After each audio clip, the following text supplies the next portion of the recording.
This is India. ഇവിടെ respect കിട്ടണമെങ്കിൽ നമ്മുടെ കയ്യിൽ കാശുണ്ടെന്ന് നാലാൾ അറിയണം.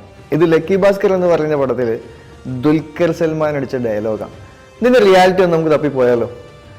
നമ്മുടെ കയ്യിൽ കാശുണ്ടോ ഇല്ലയോ എന്നുള്ളത് നാലാള് തീരുമാനിക്കുന്നത് നമ്മുടെ ഔട്ട്ഫിറ്റ് കണ്ടിട്ടാണ്.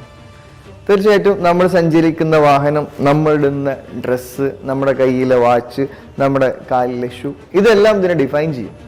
തീർച്ചയായിട്ടും നമ്മൾ റിച്ച് ആയിട്ടുള്ള ലൈഫ് ആണ് ആഗ്രഹിക്കുന്നതെങ്കിൽ കറൻ്റ്ലി ആക്ട് ആസ് ഇഫ് എന്ന് പറയുന്ന തിയറി ഉണ്ട്. ഇപ്പോൾ നമ്മൾ റിച്ച് ആയ പോലെ ജീവിക്കുക എന്നുള്ളതാണ്.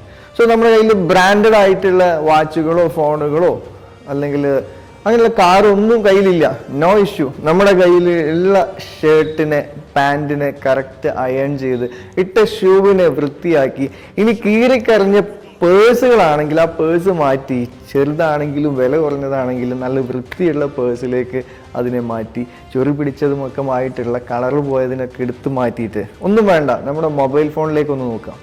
ആ മൊബൈൽ ഫോൺ ചിലപ്പോൾ ലക്ഷങ്ങളോ അല്ലെങ്കിൽ 10,000 കൊടുത്ത് വാങ്ങിയതാവും. പക്ഷെ അതിൻ്റെ കവറും അതിൻ്റെ മുകളിലുള്ള ഫ്രണ്ടിലെ ഗ്ലാസും പൊട്ടി പൊട്ടി പൊട്ടി ഒരു വഴിക്കായിട്ടുണ്ടാവും. സോ ഇതൊക്കെ നമ്മുടെ ബ്രെയിനിലേക്ക്, നമ്മുടെ മൈൻഡിലേക്ക് തരുന്ന ഒരു കമാൻഡ് ഉണ്ട്: യു ആർ നോട്ട് റിച്ച്, നീ ഒരു പാവപ്പെട്ടവനാണ്. So if you want to become rich, നാലാളെ അറിയിക്കണം, അതേപോലെ നമ്മുടെ ബ്രെയിനെയും അറിയിക്കണം. So be careful. If you want to become rich, just follow the rich people. Thank you.